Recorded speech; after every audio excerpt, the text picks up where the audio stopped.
Hello YouTube, Dave here again. So a while back I did a video on all the items that I had for Eberron in my D&D collection, and I want to do the same thing here today for the Forgotten Realms. It's something that I actually mentioned I wanted to do a while back in terms of making like a Forgotten Realms buyer's guide, and it's still something that I want to do, but it might be a little while before I get the opportunity to actually really sit down and think it through. So today I just want to show off all the things that I have so far in my collection. Now this is going to be focusing on the actual role-playing game itself. So things like all the novels that I have, for example, I've shown those in separate videos, so I'm not really going to focus on that here. I'm also not going to focus on like the graphic novels or like comics or anything along those lines. I want to focus mainly just on the RPG stuff that I have. I'm also not going to be really showing the 5th edition books that I have, mainly because I have all the current 5th edition books that have come out, and they're set in the Forgotten Realms, or at least they sort of touch base in the Forgotten Realms in the case of Curse of Strahd.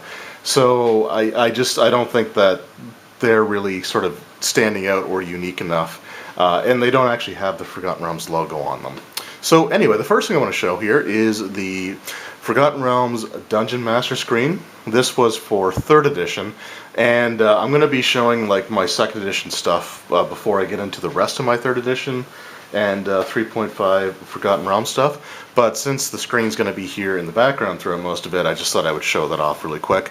So you just got like the front of the screen here, and you got like Dritz and Guinevere, and it looks like Artemis on Triri in the back there. But what was cool about this is that it actually came with a encounter booklet. So this is just literally just filled with encounters, like NPC groups that you can find, or encounter charts. So a lot of really cool stuff in here. This was very, very useful set of charts back in the day. So like I said, I thought I would show that off as sort of the first thing.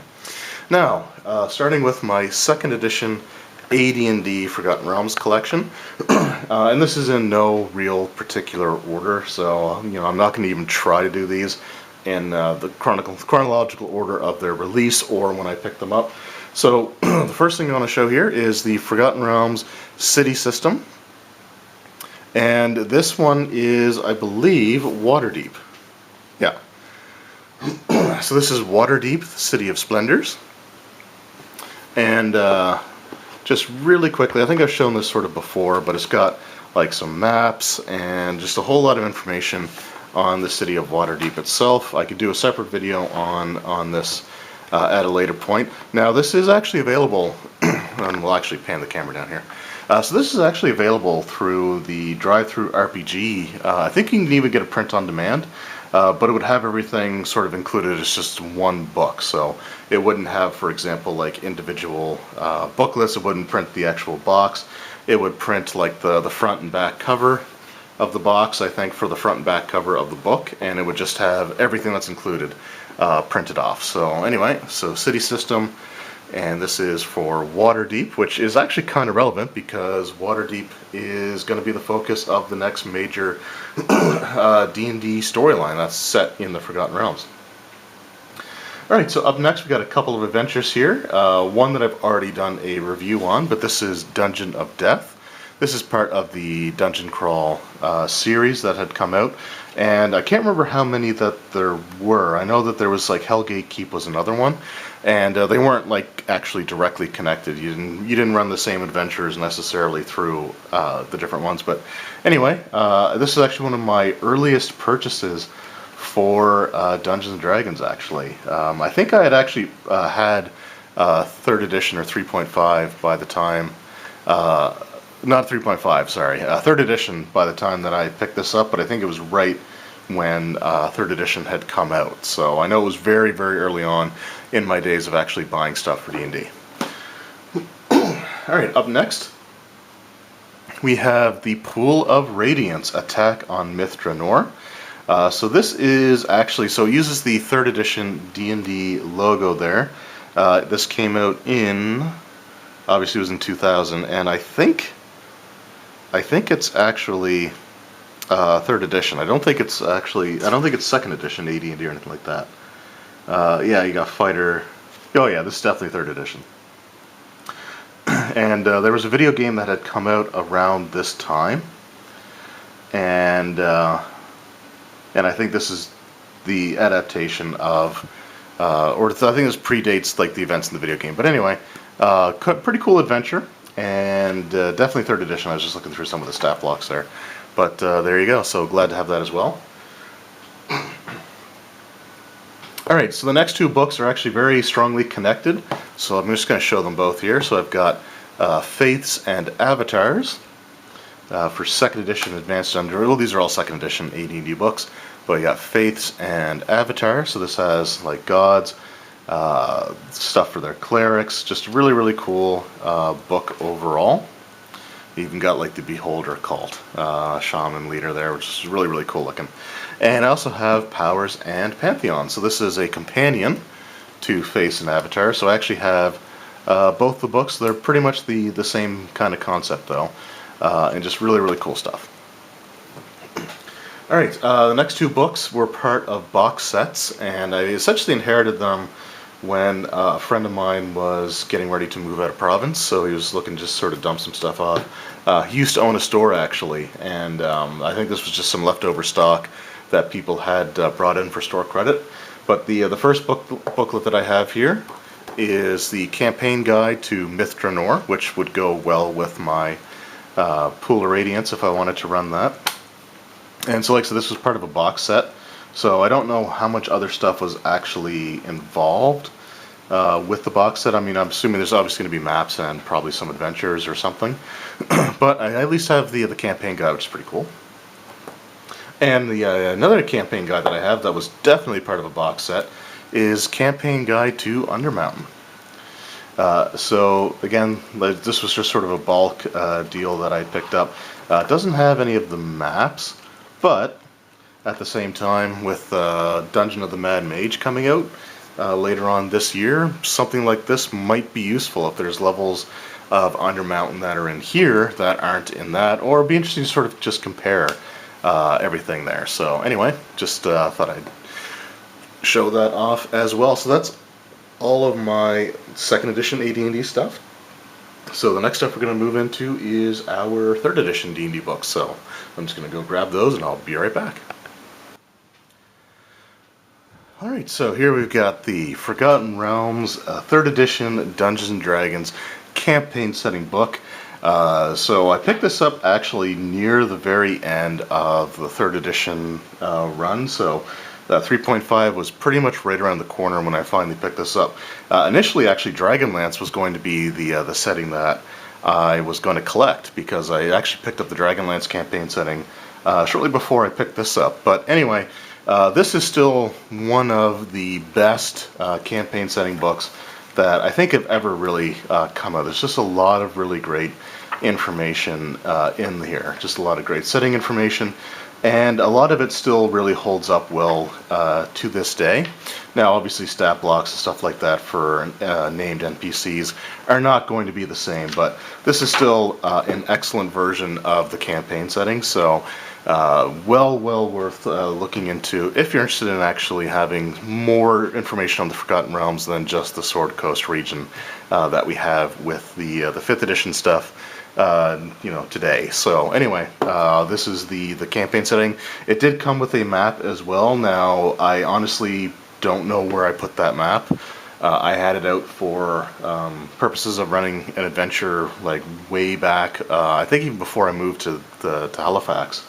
So it's somewhere, but I'm not too worried about that. I do have the Dungeon Magazine fold-out maps, the 4-piece maps, and I actually kind of like those a little bit more, and I'll show them in a sort of a separate video with them all out, just because it's a really big map, but it's the 4 separate pieces, so you can focus on sort of the area that you're in. But anyway, the campaign setting book here, and as I said, this is going to be sort of in no particular order. So again, I'm not going based on chronological order, I'm not going based off of a lot of that stuff. So the next 2 things I have here are actually adventures, and these are both for, I think, 3.5 actually. But you have Sons of Grimish by the great Christopher Perkins, and you also have The Twilight Tomb by Greg A. Vaughn. And so these are just quick sort of short modules. And what's interesting is that really Wizard of the Coast wasn't doing a lot of the stuff at this point in time. So this is 2006 when Twilight Tomb came out, and I think Sons of Grummish predates that. But again, it's just sort of interesting that 3rd edition really didn't do a lot of these modules. They focused more on hardcovers, but looking back, I kind of wish they would have done more of these. And these are the kind of things I would love to see with 5th edition, actually. I'd love to see them just put a few of these out. Yeah, this came out in 2005, so these are 2 different adventures from sort of like the middle and near the middle of 3.5 D&D's run. But just really cool little adventures. I could do separate videos on them at some point later on, because it's been a while since I've looked at them. But again, you know, I would love to see things like these be coming out for 5th edition.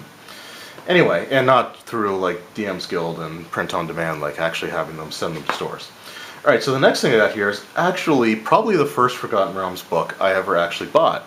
And this is Monsters of Fae Room. So this came out for 3.0, and this, like I said, is one of the very first things I ever picked up.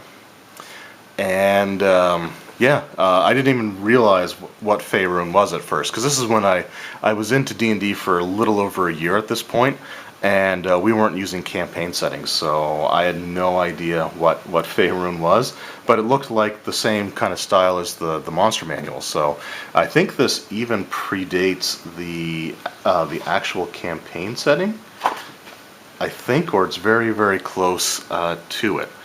So just 2001, really? That doesn't give a month though, so I'm not going to worry about it too much, but I do remember picking this up. It was one of the first things I got after the core rulebooks, actually. Alright, so up next, these are some soft cover books that came out for 3rd edition Forgotten Realms. There weren't very many of them, but they were all fantastic. So the first one is probably one of the best books that they put out, period, is Magic of Fae Room. So this had just a bunch of spells, prestige classes, and some other things in here. So this was one of the most sought after Forgotten Realms books. And I remember when they stopped printing them, actually, I had picked this up shortly before that happened. I don't know if this is going to give like a... Oh, this is still saying it's for the first printing. Oh no, 2002. Okay, yeah, 2002. So anyway, it doesn't actually say what month this was or what actual number of printing it was, but I remember shortly after I got this, there was someone else who was getting into Forgotten Realms, and this is one of the books that he had a very, very hard time getting because it had been discontinued, and it was just like all the stock that the distributors had for the game store that I used to go to had sold out of it long ago. So I'm glad I got it when I did, because I think I was amongst the last to get it through that store. Alright, up next, a regional source book. This is the Silver Marches. So this is sort of the northern part of Fae Room. This is where you got like Mithril Hall, Silvery Moon, Nesme. There's a lot of really interesting locations, and this was, for a long time, this was my favorite part of the Forgotten Realms. This is where I would run quite a few of my campaigns out of. And this book also has stats for some of the characters from the Dritz novels. Like, I think Brunor Battlehammer's in here, and Wolfgar, I think, is in here as well. I'm not going to spend like too much time actually trying to find them, but it is kind of cool that that they were in here and that they actually had their stats all done up. But anyway, you got the Dwarf Citadels. Yeah, there's King Brunor there, all his stats. So anyway, this was a really, really fantastic book. Came with a map as well. Maps tucked away in a folder that has just a ton of maps in it. So I don't want to really dig that out.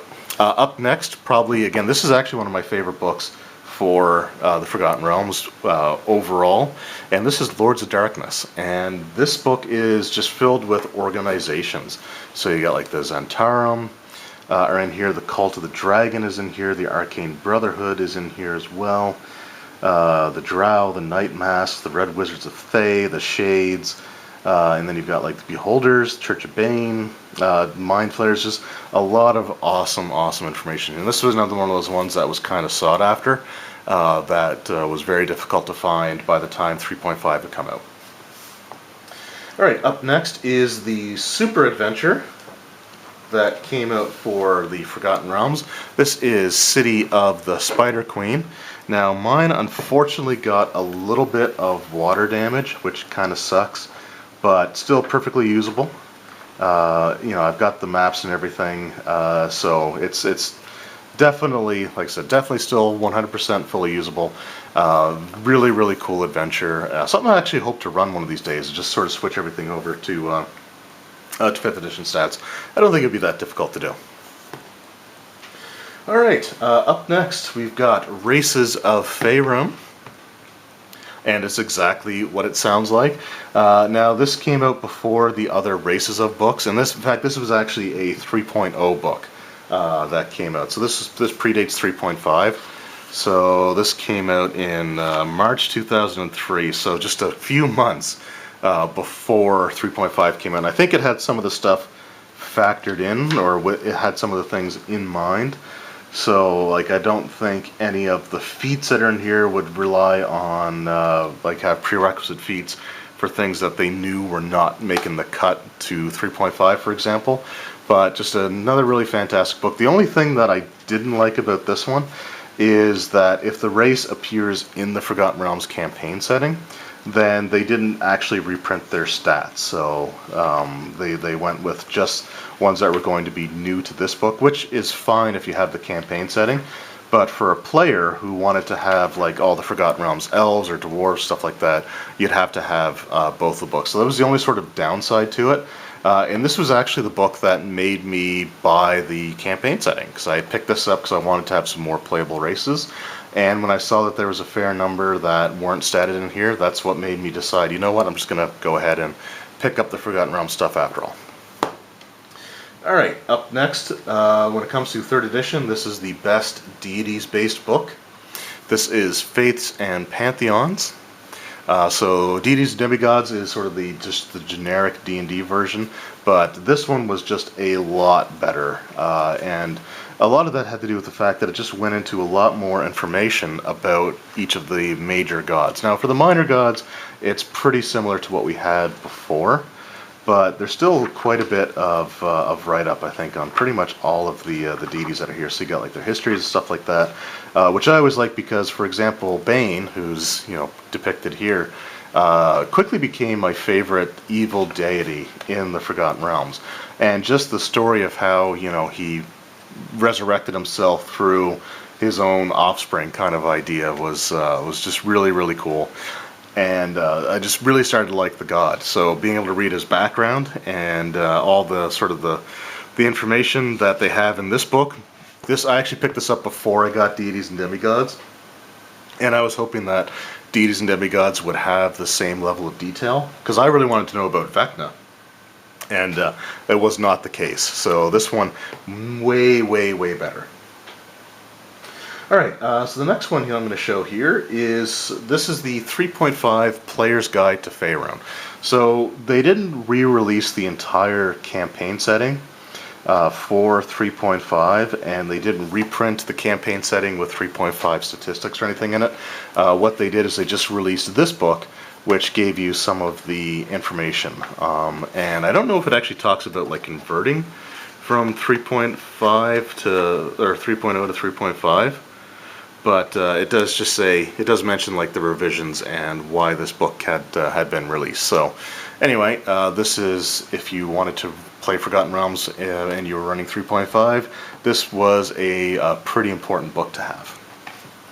Alright, so the next several books are all going to be regional source books. And I just love regional source books. They were always some of my things that I would look the most forward to getting.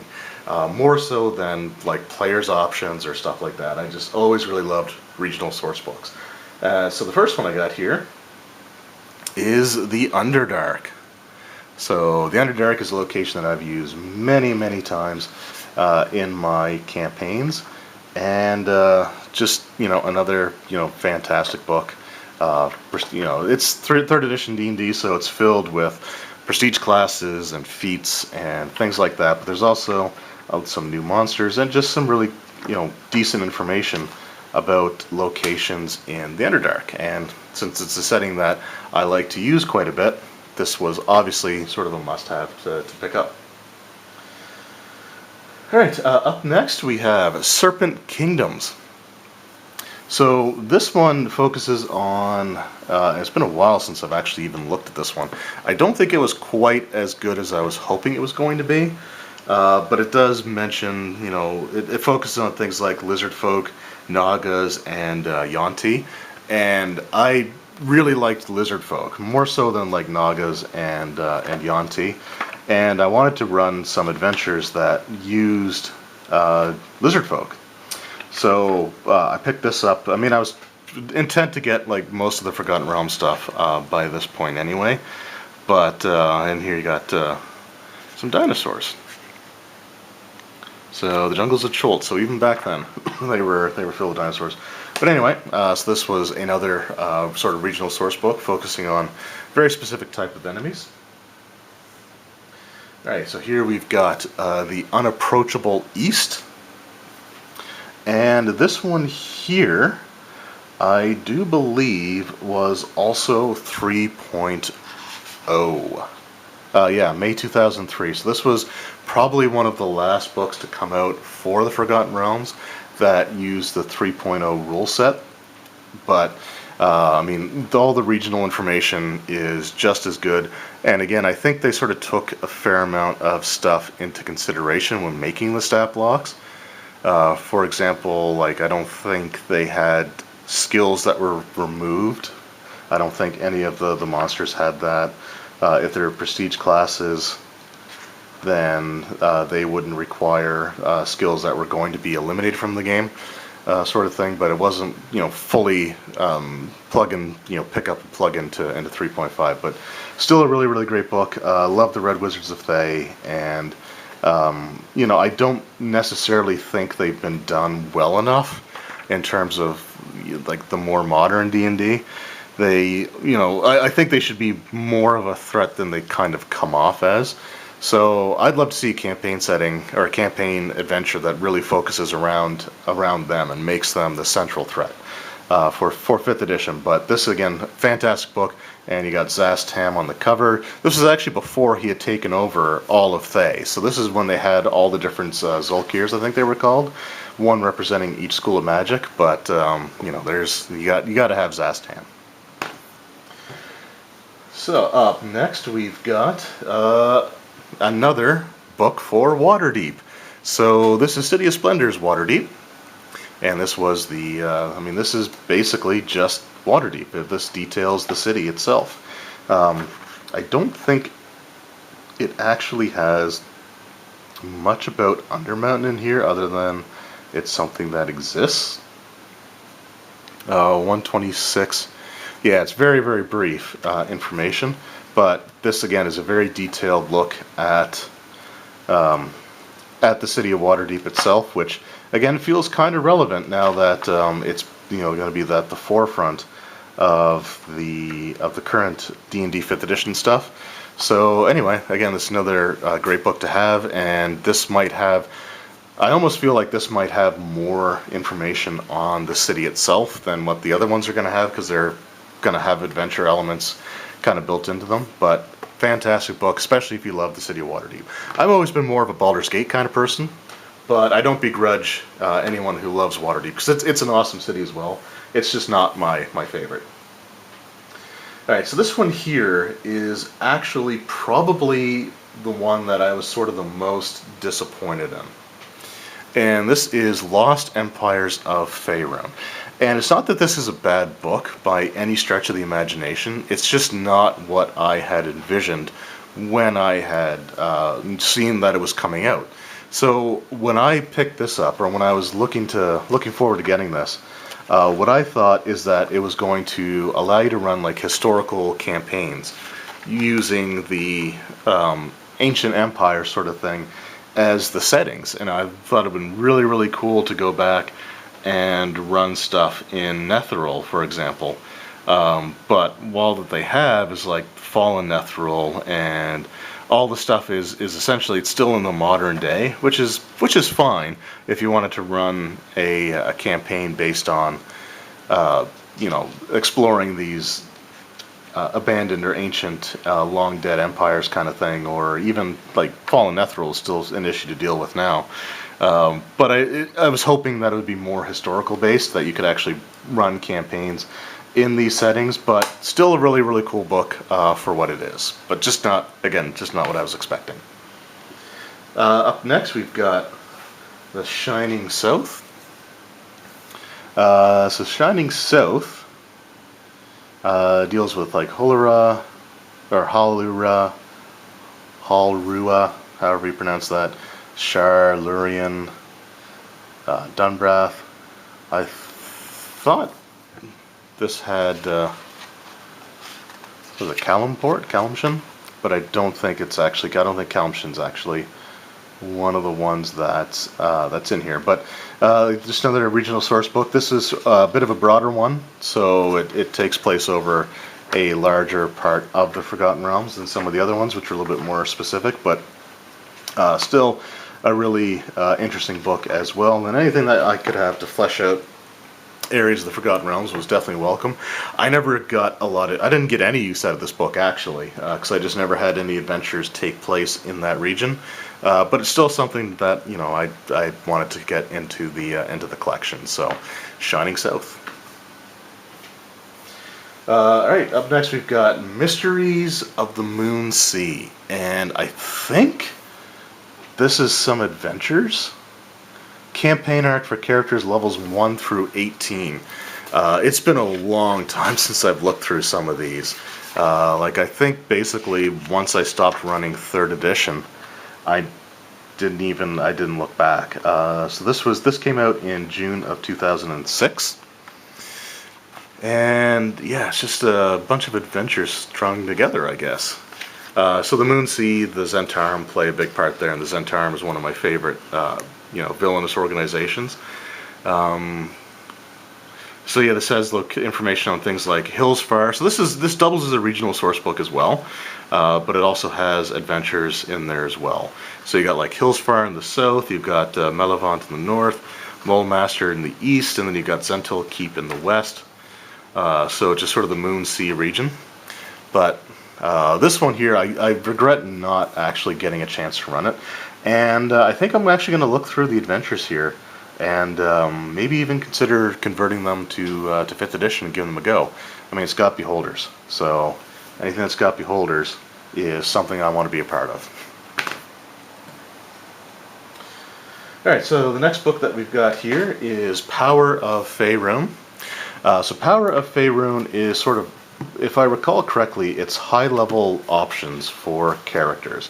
So this is sort of getting into, I want to say almost like epic level stuff. There's, looks like mass combat. Chapter 2 is Win the Battlefield, Burdens of Command, earning rank. So it's been years since I looked through this. March 2006. So it's been 12 years, over 12 years. Probably since the last time I looked at this. I think I picked this up and flipped through it, and was one of those things that was like, well, I'll probably get back to this. Order in the Court, Win the Battlefield, Keep the Faith. Actually, this might be for heading organizations. Because you got like Play the Market, Business Leader. Anyway, I remember this being an interesting book. So it says you've survived countless death traps, slain hordes of monsters, and overthrown your fair share of petty warlords and would-be tyrants. Ever wonder what it would be like to hold sway as an influential member of the royal court? Power of Fae Room campaign supplement shows players and dungeon masters how to play high-level characters and run high-level campaigns. Cool. So it's like I said, it's been a long time since I looked through some of these, but I do remember this being a really, really cool book. I just didn't get to run very many campaigns that would have gotten to the point where this would have been useful. But it is a good book. I mean, pretty much all the Forgotten Realms books were good. I don't think there were any real duds in 3rd edition 3.5. Even the one that I was sort of disappointed in was still a great book. All right, up next we've got Dragons of Fae Room. And so this is sort of a something that you can use with the requires like the Draconomicon, but what this has is several iconic dragons from the Forgotten Realms setting. and their stats, layers for them, the Cult of the Dragon, information about Tiamat and her influence. So again, just another really fantastic book, but like just filled with all kinds of dragons from various challenge ratings. Some of them pretty mean. CR 40. That, wow. Male fiendish great worm, red dragon, dragon ascendant, so dragon prestige class. But awesome book, especially if you wanted to have some iconic or very powerful dragons in your set, in your campaign. So great book there. All right, so the next two books are sort of companions to one another, and these are Champions of Ruin. So Champions of Ruin is sort of a, I think it's a book for running like villainous campaigns, with the players being like, you know, anti-heroes or villains, stuff like that. And then you got Champions of Valor. I at first thought they were sort of companions to the Book of Vile Darkness and the Book of Exalted Deeds, but it's not quite like that. I do remember, though, that Champions of Ruin, in my opinion, it was definitely the better of the two in terms of just the way it was written. I thought was done really well, and I just found myself wanting to read the Champions of Ruin a little bit more than the Champions of Valor, just the way that they kind of presented the information. But this is all about playing. Oh, maybe it's not about playing. Every corner of Fae Room harbors its own sinister element. When opportunity arises, malevolent groups and nefarious individuals emerge from the shadow to make their infamous marks on the realms. Within these pages, you'll discover everything players and dungeon masters. Okay, yeah, so players, there is villainous player stuff in here as well. Yeah, so this was just a really cool book, and again, a lot of fun to read through. And oh right, this one let you play a Dragoloth, which is like a half fiendish drow creature. The combination of when a drow priestess mates with a Glabrezu. And that's as unpleasant as it sounds. But yeah, so this is, again, this is a really cool book, especially if you wanted to run sort of like an anti-hero or villainous campaign. And then you had Champions of Valor, which was sort of, you know, on the opposite side of the spectrum. So this was to make, you know, like your heroes as heroic as possible sort of thing. But still a really cool book as well. So these are both definitely worth picking up if you wanted to, you know, expand those options. And again, they're sort of companion pieces to one another. Alright, so up next is the final book that I have for 3rd edition Forgotten Realms, and then we're going to get into our 4th edition stuff after that. So this is The Grand History of the Realms. So this was actually something that when I first got it, I remember being really disappointed in it. And what this is it's essentially just a massive timeline. And, you know, so a lot of it's sort of bullet points.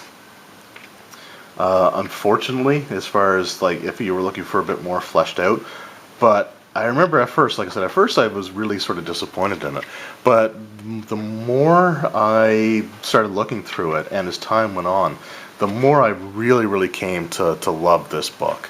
So there's a lot of stuff that if you wanted to run campaigns, just wanted to reference some events from the past, if for no other reason than just to make it look like, you know, that is a living world where things happen, and you know, you can reference things that happened hundreds of years ago. But there's also like these little sidebar kind of things that actually have more fleshed out information. So so this is one of those things that I kind of regret initially feeling disappointed in it, because this book is absolutely fantastic, and just a lot of, you know, again, it's the entire history of the Forgotten Realms. I mean, it goes back, starting off at, it also has maps of what the regions kind of look like as in different eras. So I can't believe I ever felt that this was a disappointing book, because it is fantastic. But I don't know, I guess I just had my head set on something completely different. But yeah, this thing is absolutely awesome, and it does preview some of the things from 4th edition as well. So you have like 1385, the Year of Blue Fire, and that's sort of when the spell plague begins. So again, just a fantastic, awesome, awesome book.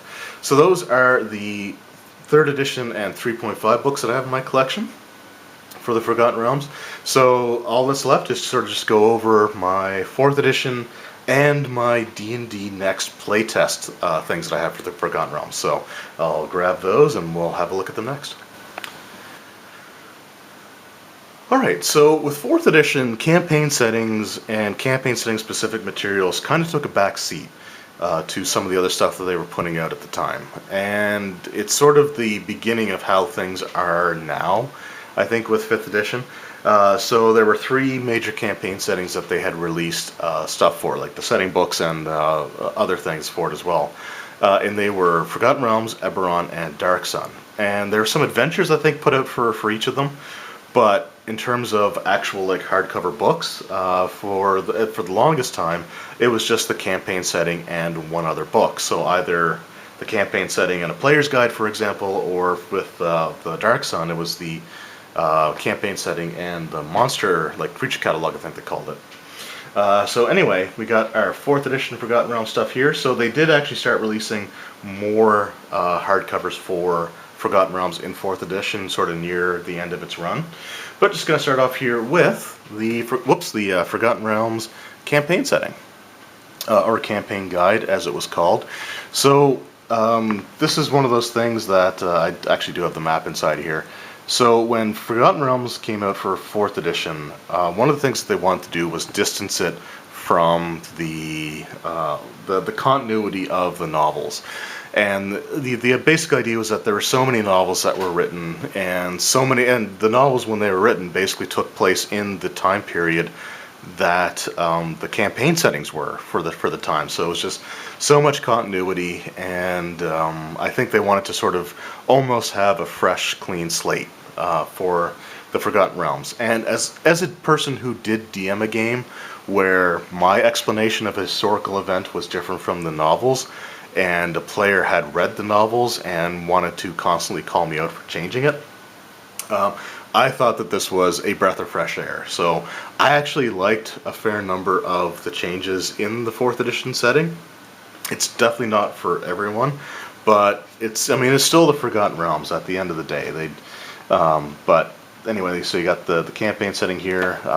It has a little mini adventure kind of written into it, and then you've got like the cosmology, and the artwork in here I thought was absolutely, 4th edition had a lot of really great art, and I don't think it got the credit for the art that it deserves, because there's again just a lot of just fantastic artwork thrown in here. We got Elminster there, and anyway, the other thing that I thought was really cool about this is there were no stat blocks for what you would consider to be like heroic or allied NPCs. And the 3rd edition one was full of them, just tons of NPCs, be they good or evil, ones that you would maybe ally with, but not necessarily in terms of them going exploring with you. So this one actually cut all that out. So if you weren't expected to fight them, they weren't going to bother statting them out. So I actually kind of like that approach. But you got the campaign setting here. And so the campaign setting, and then you also had the Forgotten Realms Player's Guide. And so the Player's Guide had all of your player character options in here. So the player character race options, any of the class options. So you got like the Sword Mage is in here. There's Warlock, Dark Pact, which I think is sort of like an Underdark kind of thing. And it has some basic information on the setting itself. So, this is the stuff that's presented in here is the kind of things that, the characters would probably know. And so it was kind of cool that they actually had their own book for that as well. So really like those 2 books, actually. I thought they were great. Up next, we have the only hardcover adventure to come out for 4th edition Forgotten Realms, but this is Halls of Undermountain. So it's funny how many things are tying into some of the upcoming products for 5th edition. So Halls of Undermountain is a series of short adventures that you can either run independently or you can actually string them together as sort of like a campaign. And but it's set in Undermountain itself. Now I actually haven't even taken the map out yet. It's still fully intact, so don't plan on taking it out. But you just can see here. This is level 1 of Undermountain. That's level 1, and each of those squares is 10 feet, by the way. So if you look at the maps here, each of those squares inside of a grid is 10 feet. So this thing is definitely massive. So and again, it'll be interesting to see how closely the maps line up. So for example, if we get level 1, and I just completely lost that map, didn't I? I'm probably never going to find it again. Oh yeah, there was a map of this. So there were 2 different double-sided maps. I'm probably never going to find that map again. I'm not going to focus on trying to get it too much. But it is still really cool that they have that in there. So it would be interesting to see how well it lines up with 74. Is 74 the one that has it? There we go. So it'll be interesting to see when Dungeon the Mad Mage comes out, if they have level 1 of Undermountain, if they have it like actually fully mapped out. It'll be interesting to see how close the maps are, and that's something that I definitely plan on doing as a comparison video. So I'm glad that I have this, so I can actually draw those comparisons. So anyway, really great book. Now, one of the things that 4th edition did really well was their adventures. Like all the adventures that I've read for the 4th edition ones that I have been absolutely like top-notch stuff. Just really awesome adventures, and things that I think could really easily convert over to, you know, the current edition as well, just by replacing the monster stats. Alright, so up next we have, this is the last Forgotten Realms book to come out for 4th edition that is actually mechanically specific to 4th edition. And this is the Neverwinter campaign setting.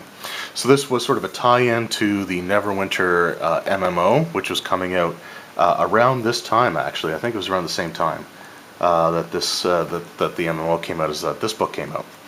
Oh, I actually still have the map in there. I did take it out, but I do have it inside the book itself. So this was actually for the heroic tier for 4th edition, which was levels 1 through 10, and it was meant to sort of kickstart a new campaign set in Neverwinter. And this is after, obviously, the eruption of Mount Hatanau, which devastated the city itself. It also has Neverbright, I think, is the name of the Underdark version. Where is it? It has the map for it on the other side. Evernight, sorry, Evernight, being the Shadowfell version of it. But just again, another really cool campaign setting book. And if you liked the MMO, then this was a way to sort of be able to play in that location. And so it has some enemies that, you know, some of them are a little bit powered down so that you could go up against them in the lower levels. Like there was like an Elder Brain that they had, but it wasn't as powerful as, you know, some of the ones that are like CR20 or meant for like higher, like 20th level characters. But this again was just a great book overall, and really enjoyed this one. And I was actually going to run a campaign set using this, but just never got around to it. That's around the time that I ended up moving. Alright, so the next 2 books are actually mechanically, they're edition neutral. So the first one we have here is Menagerie Enzym, City of Intrigue. Now what's interesting is that this book also actually has sort of like that rubberized cover that the books like the hobby store exclusives of like Mordecai's Tome of Foes, for example, sort of have that like rubbery feeling to them. These books have that kind of coating as well, in addition to like the glossy, like the high gloss stuff here. But this book, you know, it does say that, you know, you need the rule books for 4th edition, but this is actually setting neutral, or edition neutral. There's no actual mechanics in here. I don't think there's any like actual monsters. It's literally just the campaign setting and some advice. So which I think is totally fine, because this way it makes the book more useful, because it's not tied to being just a 4th edition book. It's not tied to just being, third edition or fifth edition or anything like that. So this is an awesome book, and I love Menagerie Enzym and the Drow in general. So I mean, this was an absolute like no-brainer. Like, this was a book that I had to have, and I'm really glad that it's one of those ones that I could run Forgotten Realms for like 3rd edition, 4th edition, or even 5th edition, and be able to use this book without having to change a thing. It also has information on running like historical settings, so you could go back to the founding of Menagerie Enzym. You can go to play in some of the various eras, like the time when they were at war with Mithril Hall, for example. You can go through like the Law of Silence, and I mean, just have images here. You got you got Jarlaxle, or Jarlaxle, not Jarlel, sorry, Jarlaxle. And I saw like Dritz back there. You got Bragandarath. Just really, really cool. Great information in this book. So if you're interested in the Drow and you're interested in the city of Menagerie Enzym itself, and this is definitely a book to consider. And it doesn't matter which edition you're running. It's going to be useful. Speaking of which, this is the next book is Elminster's Ed Greenwood presents Elminster's Forgotten Realms.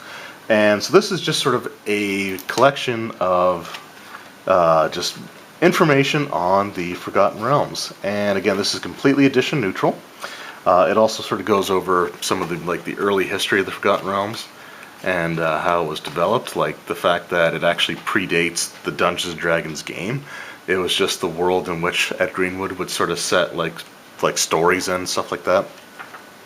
So really, really cool, some of the early stuff that you have here. Early map of the Forgotten Realms, and just a lot of some of the stuff that's in here is really esoteric, but it's still a fantastic book. And again, this is completely edition neutral. I haven't really gotten the chance to read too much about this yet, which is unfortunate. It's just one of those things that it's kind of sitting on the shelf, and there's always like new things that are coming out that make it difficult to get around to. But this book is awesome. And it makes an excellent addition to anyone's collection. And again, this doesn't have any mechanics in it whatsoever. This is 100% fluff. It's 100% flavor text, and I couldn't ask for more out of it. Just really, really great. All right, so the last 3 things that I have here were actually part of the D&D Next playtest. And so this was when they were transitioning from 4th edition into 5th edition, so they had like the big public playtest that was going on, and they released a few things for it. Some of these were actually made commercially available, and one of them was not. But I'll start off with the 2 that were commercially available, and I've shown these off in separate videos before. But we have here The Sundering, and this is Murder in Baldurs Gate.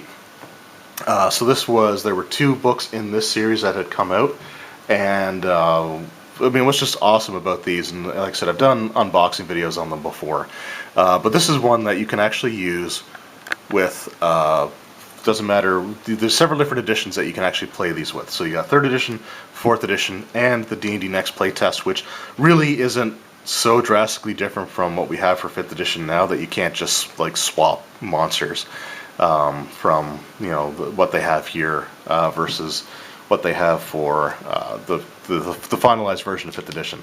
The monster stats, however, are not in the adventure itself. You have to go to dnd.com. So you just go to the D&D website. You can go through their product catalog, and these are still listed there, so you can download the monster stats. But each of these came with 2 booklets, a adventure book and like a campaign setting book. So this one was Baldurs Gate, which is just awesome.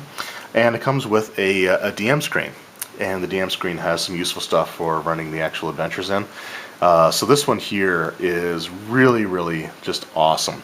And what's cool about this one is that it's not as combat oriented as a lot of other adventures, so there's more role playing, more situations where you're trying to de-escalate situations, but a really, really awesome adventure. So this is one that I'm definitely glad that I finally ended up picking up. It was actually, I think, one of the first purchases I made with my Patreon funds. I was to be able to get that and do a review of it. Up next, I've got Legacy of the Crystal Shards. This was in that same series. I haven't actually gotten around to doing the review of this one yet. It's something that I wanted to hold off on because I was hoping to run it, but just things didn't work out the way that I was hoping they would. So I do got to go back and actually do the review for this. But this is, again, very, very similar product. So it's got the Dungeon Master screen, as well as the adventure book and the setting book.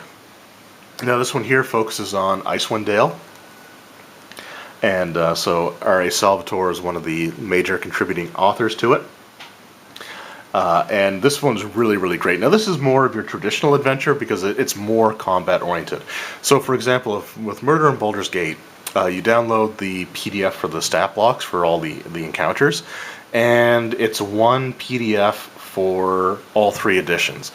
And so like 3.5, 4th, and D&D Next, it all fits into like one, I want to say like 26-page PDF. With Legacy of the Crystal Shard, each edition has its own separate PDF, and each one of those is about the same size as the one for Murder in Baldur's Gate with all the editions combined. So this was much more combat intensive, but the story also kind of demanded it was, and there's sort of multiple paths that you can kind of go through with this, and multiple villains to kind of face off with. So really, really great adventure. Both of them have some really interesting structure to them. Really, really enjoy them both. Alright, and up next is one of the first things that is actually from the first order that I ever made from DM's Guild. And this is part of the Sundering series as well. So this is Dreams of the Red Wizards, Scourge of the Sword Coast. So this was actually not released for like retail. This was done as part of the D&D Encounters organized play program. So this was what predated Adventurers League. Now this one was 5th edition or D&D Next only. So this did not have stats for 3.5 or 4th edition.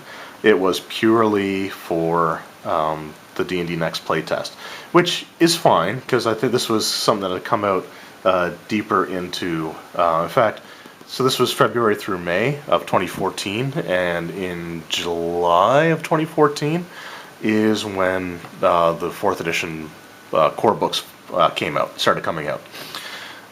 So this was actually part of there's a series, so the follow-up to this was Dead and Fae, which was reprinted for 5th edition in Tales from the Yawning Portal. Just don't know why the name escaped me there.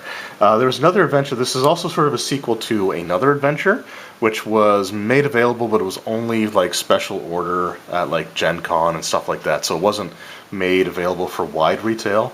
But that was, God, what was the name of it?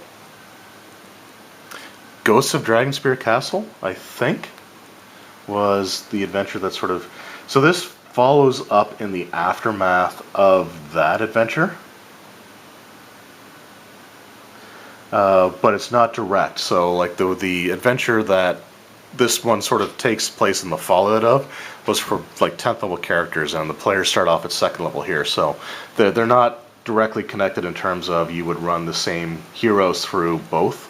You had like the higher level one that took place first, and this is sort of dealing in the aftermath of that. But anyway, so there you have it. That is my Forgotten Realms collection for the D&D role-playing game. So like, so there's a few maps that I haven't, that I didn't bother searching for, but I know they're around here somewhere. But that's what I have for the role-playing game itself.